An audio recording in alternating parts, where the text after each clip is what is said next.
Hi, my name is Elizabeth, and this is my response to Joseph Konopka's piece, Marozzitours. I read a series of letters, and my piece is called Dear Nobody. Friday, December 13th, 1970. Dear Nobody, it's happened, finally. I've been released. I am free, yet chained on busy streets that don't seem so busy to me. Parents steer their children away from me. I've been shunned from society. Is a normal life, a second chance, even possible after what I've done? I burned buildings with an argument and an anger. People died because I let my hatred blur my other senses and clear my thoughts. I should have known better, but my world was spinning and my thoughts were twisted, my anger was overwhelming, and never again. Sunday, December 15th, 1970. Dear Nobody, I've been abandoned and I've given up. I can't believe how fast I've been rejected. I've been pushed away by everyone. Even my own family is ashamed of me. They ignore my letters and calls. I don't know where to go. There are so many signs and directions, so I know exactly how to go places, but how do I decide where to go? There's a bus next to me, about to leave. Should I go on it? Face the stairs? Well, not the stairs. The being ignored, I guess. The unspoken hatred, the disgust. Do I deserve the luxury of a new life? I've cut my hair. I've tried to change my style, to craft a whole new person out of this mess of me. Is it possible to change myself, or is this just who I am, forever? Am I simply a monster? Is that who I am? Monday, December 16th, 1970. Dear Nobody, I don't know why I hope so, but I wished that time had stopped when I went to prison. But why would it have? When they handed me back the only piece of my wardrobe, it didn't fit in any way. In the 5 years I was caged, things have changed, and nothing about me matches this time. Time goes on.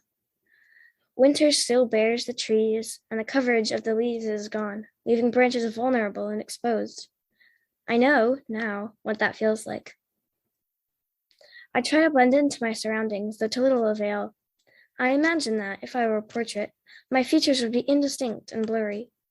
I imagine that my smile would look forced, and my eyes would give everything away. A simple glance toward prison bars in the corner of the painting would tell everyone my story. Or perhaps I would wear sunglasses. A portrait without a face. That sounds a lot like me right now. Tuesday, December 17th, 1970. Dear Nobody, I need you, Nobody. I need you to be somebody.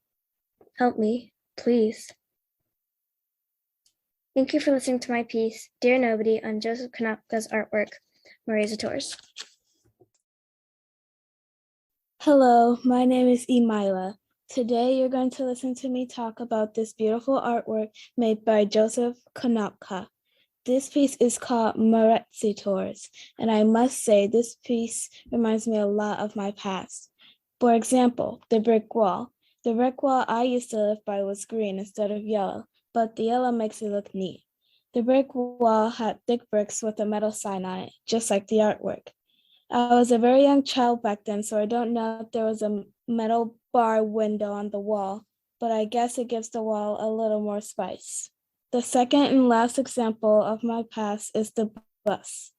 You can actually include the women to the bus for the example as well. The bus kind of reminds me of the blue bus that used to drop and pick up passengers.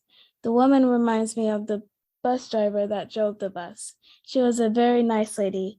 I remember that I will always say hi to her when I walked by. Well, that's enough from me. Here's a question for you. Does this piece remind you of something from your past? Hi, I'm Gracie, and this is my response to the piece Marozzitours by Joseph Konopka. Enjoy. The woman in green stared at something that could not be seen from the outside world. She was smiling slightly, or maybe not at all. The washed-out flash of light distorted most of the photo. She wore a floral scarf and black circular sunglasses. The woman in green stood in front of a tour bus. The words Marozzitours stood out in bold blue letters. The name felt nostalgic in a way. Familiar even when the girl who held the photo of the woman in green had never heard of the name before. The girl closed her eyes. She had been laying on the cold tiled surface of her grandfather's office. Sunlight crept through the nearby blinds, allowing rays of warmth to shine into the room. The girl had been gazing at the Polaroid, at the woman in green, for a long time. She was searching for something, a beginning, an ending, a reason, a lost cause. Anything that could possibly tell her the story of the woman. Anything that could explain why she found the crumpled photograph in the chest that sat in her grandpa's office. "Who are you?" the girl wanted to ask the woman in green. The woman with the scarf, with the circular sunglasses. Perhaps she would never know. The girl let out a sigh of defeat. She stood up from the floor, placing the photograph back in the old chest. She dug through a tiny bit more before her hand hit something soft, something delicate. Carefully, she pulled out the object. The floral scarf gleamed as the sunlight shone down on it.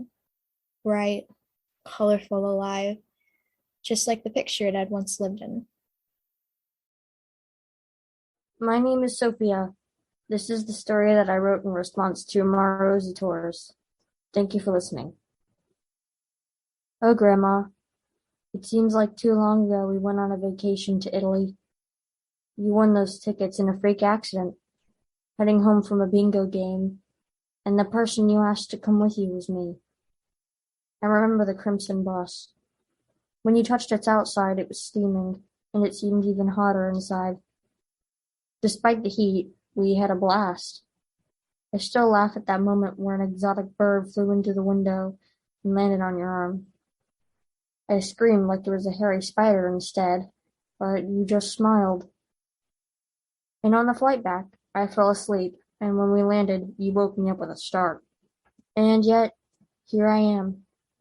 I find myself in this place so much, looming over my last colored pictures of you, ignoring the rest of my responsibilities. Everyone keeps telling me to let go of the past, that tomorrow the sun will rise and the birds will sing and life will go cheerfully on, never knowing you're gone. But I won't. Is it fair that you're to be kept as mere memories and dusty photos in an attic that never sees the sun? Why can't I go back to when you and me were in Italy on that vacation? Your darling grandson misses you, you know. Oh, Grandma, if only you could hear my pleas.